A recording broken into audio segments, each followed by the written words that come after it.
Hi, this is Jen Rubin, editor-in-chief of The Contrarian. I am delighted to welcome Senator Jeff Merkley from the great state of Oregon. Welcome, Senator. Well, thanks so much, Jen. It's very good to be with you. It is a nice morning, isn't it? What's your reaction overall to the results from last night? Well, Jen, this was not just a blue wave, this was a blue pulsar. We're talking about statewide elections in Georgia that hadn't been won in decades for the equivalent of a utility commission. People concerned, therefore, about electric rates and so on and so forth. We're talking about Supreme Court positions in Pennsylvania, which a very fine gentleman, Bob Casey, lost his Senate race just a year ago. And then there's the key governor's races in both New Jersey and in Virginia. And it wasn't just the top of the ticket. I mean, you saw more House seats for the Virginia Assembly switch than we've seen in a very long time. I think maybe the largest majority they've had, perhaps, I don't know, for a very long, maybe in my lifetime, I'll put it that way. Absolutely. So it was beyond expectations, even at the top end of the expectations. Absolutely. There seemed to be an overall theme, and that was they do not like what they see. They are angry about corruption. They're angry about the denigration of their democracy. They're angry about inflation. Is the message that Democrats need to embrace is one that takes on Donald Trump, takes on the corruption, takes on the issues that are animating voters? I think the two big factors are certainly the quality of life. I mean, Trump has proceeded to have an agenda in which families lose and billionaires win. So people have seen 10 months of making the nation hungrier, sicker, and poor. And folks are saying, well, that's not what we expected. We're not okay with that. And then it's the authoritarian takeover. And so many people are animated by seeing the fundamental norms, the separation of powers, checks and balances being eviscerated. This is certainly an alarm bell I've been trying to do everything I can to ring, because there's still a sense among many, well, you only lose a democracy when men with guns storm the Capitol. No, you are seeing it around the world when an authoritarian president gets and secures a rubber stamp Congress and a collaborative court. And the result is an authoritarian takeover, and we're in the middle of it. It's here right now, not down the street, not around the corner. We're in the middle of it right now. So I think folks were saying hell no to making everybody worse off, and hell no to destroying our democracy. Absolutely. You gave a magnificent oration on the Senate floor that went on for 22 hours plus, I think, on Throw in those democracy. 37 minutes if you want. And there you go, not to be specific or anything, but that really kind of dug into this. What do you think is the way to get people to understand that democracy is not something abstract, but is something that affects them, that they need to become personally invested in? You know, a lot of my colleagues said people are not going to understand this, but I think 7 million people turning out to the No Kings March says a lot of people understand it. I Yeah. had 5 times as many people coming to my town halls this year as last year, and last year was an election year. Normally, this would have been a year people wouldn't have been mobilized. And they weren't primarily coming to respond to economic concerns, though they're certainly a factor.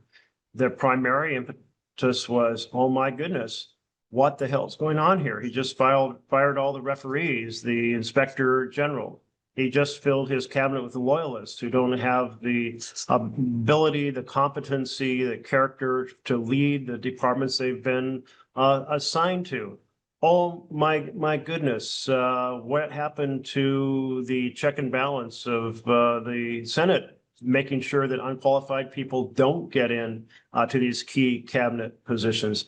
And now look what he's doing. He's using research grants to tell universities how to teach. He's using security clearances to tell law firms how to behave. He's using the licenses for broadcast to try to change what type of comedian we have on late night television and in general to intimidate the press, including a lawsuit against the Wall Street Journal for $10 billion. And it's like, oh my goodness, like every single day, there's some aspect of this authoritarian takeover. And then the weaponizing of the judiciary against an enemies list. and then putting troops in the street to suppress peaceful domestic dissent, and then striving to rig the next set of elections in 2026 through gerrymandering and control of a national voter registration database and by trying to stop vote by mail. So all of these things pile up and people are going, what the hell is going on here? This doesn't seem right. And they're right. It's not right. So I think there is an understanding that something's amiss. But what we know from democracies around the world is if there isn't both an outcry on the street and an outcry by electeds, then Yes. people say, well, maybe this is not as bad as I thought. Maybe it's more normal than I understood. And if there's not a party willing to stand up and carry the fight, there's not a vehicle for people to put their muscle into to stop the authoritarian takeover from becoming entrenched. So that's Absolutely. really an important message for the Democratic Party. Absolutely. One of the aspects of authoritarianism is the abject corruption. And we saw this very visibly, pardon the pun, concretely with the knocking down of the East Wing and Trump selling part of the White House, in essence, to his billionaire buddies, the crypto bros, the big tech corporations. Um, that seems to have really got under people's craw. I think they're waiting for a response from Democrats and even from Republicans. How important is the corruption issue, and how vital is it that you elevate that as a real danger to not only democracy, but people's pocketbooks, their livelihood, their everyday life? Well, it's very significant. And I think the tearing down the People's House in order to make a Louis XIV gold-plated ballroom is certainly symbolic, kind of a parable for tearing down democracy and replacing it with an authoritarian work of construction.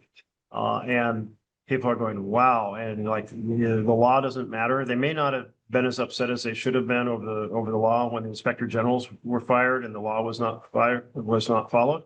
But now they're going, well, doesn't the president have a commission that's supposed to approve these changes? And did he actually go through and get the building permits required? And it's like, and I find it interesting. It's like something that people can get their hands around Yes, in a yes, way that exactly. the more abstract pieces of law may seem, well, do I really understood it? Did he really violate the law? Didn't the Supreme Court say that was kind of okay? Maybe it goes with executive power. And well, yeah, we've got a court that is handing more executive power. This whole decision of the court saying the president is unaccountable for crimes committed as long as it's done with the imprimatur of a government act is just absolutely, I was just shocked. I was like, there's no way the originalists who claim that they try to follow the original understanding of the law could possibly ever affirmatively say the president's above the law. I mean, our founders were desperately concerned about a president becoming a king. They were very afraid that the 4-year term limits wouldn't be followed. They were very worried about a standing army being used against the people. And so there's no way in hell you can read the Constitution and find a clause that says, and to protect the president's executive power from fear of a possible violation of law, we therefore make the president immune from prosecution for crimes committed while in office. And yet that is exactly what the Supreme Court found. So, but that tearing down of the People's House, that is something that everyone can understand is a symbol of this broader tearing down of our democracy. Absolutely. Before we come back to Washington, I want to talk about Portland. There's been a tremendous kind of all of society response from the mayor, the governor, the courts, the people who have maintained a peaceful and humorous, very Portland-like response to this invasion. How do you see things on the ground now? And do you think that this is perhaps a successful model of how we fight back against the militarization of our cities? You know, when the mayor called and said, we hear troops are going to get deployed possibly tonight. Let's do a press conference immediately in an hour. I said, great. And, I jumped in the car and the mayor spoke and then I spoke and I started my comments by saying, welcome to the don't take the bait press conference. The president is intent on creating riots and violence and then using riots and violence to justify authoritarian power. We cannot help him achieve that objective. And so I encourage people to protest, but protest a ways away without conflict with the federal officers. Well, Portlanders did what they did so well. They said, well, we might want to protest a little closer to the ICE building, but we'll do it by teaching crochet classes and holding a wedding and being on a unicycle with bagpipes, the unipiper, and we'll teach people how to do the cha-cha slide, and we'll proceed to have women in pajamas handing out pastries and so forth, and just described it and continue to describe it as protesting with joy and whimsy. And the only real instigation of violence we've seen has been there's been a few fisticuffs between right-wing and left-wing demonstrators. But mostly it's been violence started by the federal agents themselves, where they'll walk up and just spray a person straight in the face with pepper spray. And then something bizarre happened. The president's team decided to stage a fake riot. And they asked the crowd to move back some 3 blocks. Oregon Public Broadcasting was covering this and gave kind of a detail. There was no interaction. There was the protesters followed directions. They backed up 3 blocks. The federal agents formed a line across the street. They had videographers, professional videographers behind them. And then on command, they created a fake riot. And that involved flashbangs, which you throw them to the ground and they create sound like gunfire, and flashing lights, and tear gas. So you have tear gas, which is obviously gets in people's eyes, so they're running. And then you have pepper balls being fired. And so if you're taking a videotape of this, you see people running and you see gas and, oh my gosh, there's a riot, we're dispersing it. No, it was all fake. And when in the history of our republic did the federal government stoop to faking a riot to try to convince the court and other Americans that there was something akin to a riot or a quote war zone in Portland? I think it's an incredible act of manipulation that we need to make sure America's aware of. And then you have the president saying, I'm going to invoke Title 10 that allows me to federalize the National Guard because there's out of control war zone. And after the facts are reviewed by the district court, the district judge says the presentation by the president's team is untethered to the facts. I thought that was a very elegant phrase. Yes, yes. And said, no, the law says there has to be a riot or on the verge of a riot. There has to be an invasion or the verge of an invasion. And people knew what those terms meant. The rebellion term meant a significant group, well organized, well armed, planning to overthrow the government. So either they're in the act of overthrowing, so you got an actual rebellion, or they're planning it, so you're on the verge of it. Nothing like that exists. And invasion, people knew what invasion was too, and it's armed people on the border, or they come across the border to attack America. That didn't exist either. We do have more court action to come. There is a larger panel, panel of 11 of the Ninth Circuit. I think they will back up the district judge. The panel of 3 had 2 judges who did not back up the district judge, and they said there should just be deference given to the president. There is nothing in Title 10 that says anything about deference. It sets a standard, a rebellion or an invasion. I will say we should all be aware that there is another federal law, the Insurrection Act, in which there is explicit deference to the president. And this is very, very dangerous. But at least for now, it's important the courts say that the law sets a standard. The standard has to be met. There's no rebellion simply because the president says so, or fakes a riot, if you will. I certainly expect that's what will come out of the Ninth Circuit. It's what came out of the Seventh Circuit. The Supreme Court will do that. Will they decide to give more deference? I actually think there's a good chance that they will actually say the words in the law, the standard of the law matter, and the standard has not been met. And I can't say, I mean, this is the kind of two of the scariest things and the kind of the rules from the authoritarian playbook. One is get the military trained to be used against your own citizens. That's what Trump is trying to do. And the second is rig those future elections. He's trying to do that. And we need to stop him on both fronts. Absolutely. And I agree with your analysis. Not only did the en banc panel take the case, but they actually vacated that three-judge decision, which suggests they're going to start from scratch. Yes. And rethink that. Let's bring it back to Washington, D.C. We're well over a month into the shutdown caused because the Republicans refused to fix the healthcare crisis that they created themselves. The president has tried everything, including turning off food for children, for disabled people, for our seniors. What effect, if any, does last night have and the realization that people are angry, they don't want to take this anymore? What impact do you think that will have? President Trump seems to think that the shutdown is hurting Republicans now. How do you think that unfolds in the next few days? Well, I think it should be helpful. There are certainly members of the Democratic caucus who have read the polls saying, well, we don't think that the public's really understanding our point about health care, and people are being hurt by the president's actions. And of course, we're empathetic to those people being hurt, people who are working and not paid, people on furlough not being paid. Certainly folks who are going to go hungry because of SNAP not being granted, danger to women and children through WIC program. And maybe we should call an end to this. A different opinion that I would say I'm more associated with, is you have to understand what's going on right now in the context of this authoritarian takeover.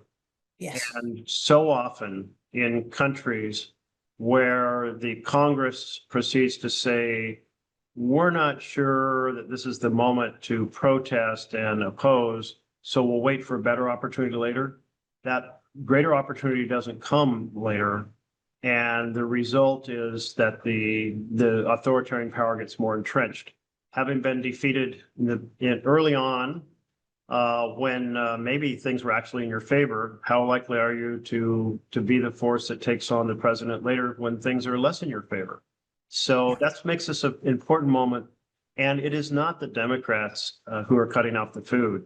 It is the president. There is a fund that Democrats and Republicans created together, a contingency fund, so that SNAP would never be cut. There is what's called the interchange authority, which is a transfer authority that enables certain, basically tariff fees that came through ag to be used to fund SNAP.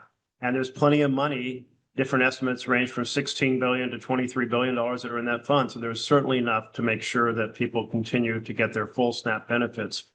The courts have told the president, you have the legal authority and you have the money and you have the legal responsibility. So get it done, fund SNAP. Yeah. And the president has kind of thumbed his nose at that and said, well, we'll fund it partially, maybe 50%.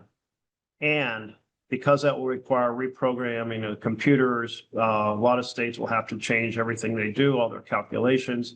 It may be a delay of weeks or months. And they put this into their filing 2 days ago, that it would take weeks or months under the president's plan to follow the court order, which said get it done immediately. This is I think of the word sneering. This is kind of sneering at the court and saying, you can try to make us, but we'll find a way not to actually do what you said we're supposed to do. Another symbol of an authoritarian takeover, but one with massive consequences. I mean, you think about our most vulnerable families. In Oregon, I have over 700,000 people who are SNAP beneficiaries. If you line them up on the 300-mile length of highway from our northern border of Washington to our southern border with California, there'd be a person every 2 feet for those 300 miles. You could drive for 5 to 6 hours and you see a steady line of people basically toe to heel. Wow, that's a lot of people. And about every 1/3 person would be a child. those children, their physical development is affected, their mental development is affected without food. No way they're going to learn a damn thing in school.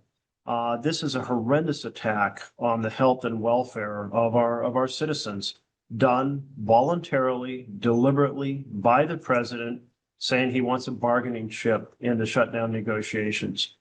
I've tried to hesitate from using even more pejorative terms, but this is immoral, it's damaging, Yes. it's wrong, and it will never happen in a of and by for the people democracy. It will happen in a by and for the rich and powerful authoritarian government, and it's happening right now. And in the history of SNAP, no president has ever attempted this, has ever attempted deliberate policy of cruelty, of starvation of men, women, and children. It's rather shocking. Well, Senator, I certainly hope your colleagues who are very well-meaning in wanting to find a solution out of this have their spines stiffened by the results of last night. They let the Republicans figure out how they're going to get themselves out of this. It seems to be that they have the power to end this anytime as long as they come to the table and negotiate a reasonable resolution so that people's health care doesn't double or triple next year.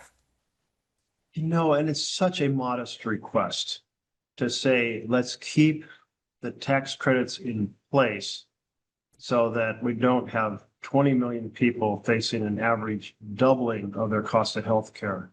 And when you double the cost of health care, not only for people of modest means, does this mean there isn't the money for taking care of your kids or for your rent or for your mortgage payment or who knows what, but also a lot of folks will go without insurance. And that means that a lot of folks will end up in the emergency room with problems that are much worse. A small lump may become a metastasizing tumor that threatens your life. It's more expensive to be treated in the emergency room. It's not just more expensive, but it's the most expensive setting, the emergency room. So the diseases are worse, the setting's more expensive. And then because people can't pay the bill, the revenue to the clinic or the hospital is less. That compromises the possibility of keeping programs open, especially in rural areas. Yes. So it could affect the healthcare for everybody in the community. So it's bad effects, and bad effects will be multiplied in January of 2027, which is really not that far away when the full attack on the Medicaid program begins. And so this is the exchange, the healthcare exchange, but there's more bad news to come on healthcare if we don't fix it. But the Democratic's request really has been, hey, if right now, if we can fix these tax credits on the ACA, I know we'll not fix everything that was in the big ugly bill, what the president called his big beautiful bill.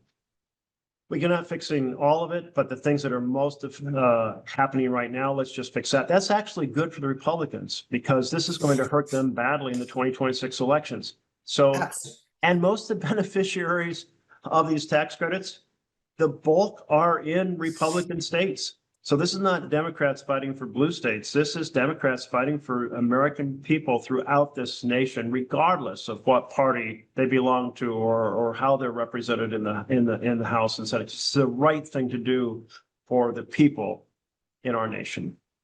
Absolutely. Well, I think if we had 51 Jeff Merkleys in the Senate, we would be in very good shape. Unfortunately, the numbers aren't there yet, but you're absolutely right. I think Republicans should take a look and say, gosh, is it really a good idea to follow Donald Trump down this path, or are we next in 2026? So hopefully they will get the message. I think the people have spoken. Thank you so much, Senator, for all you're doing for democracy, for the rule of law. It is magnificent to hear someone on the Senate floor echo the sorts of themes that we try to emphasize here at the Contrarian. And thank you so much for taking the time to chat with us. We will love having you back soon, and hopefully the Republicans will begin to see the light. Thank you, Jen. Take care. Let's ring the alarm bells.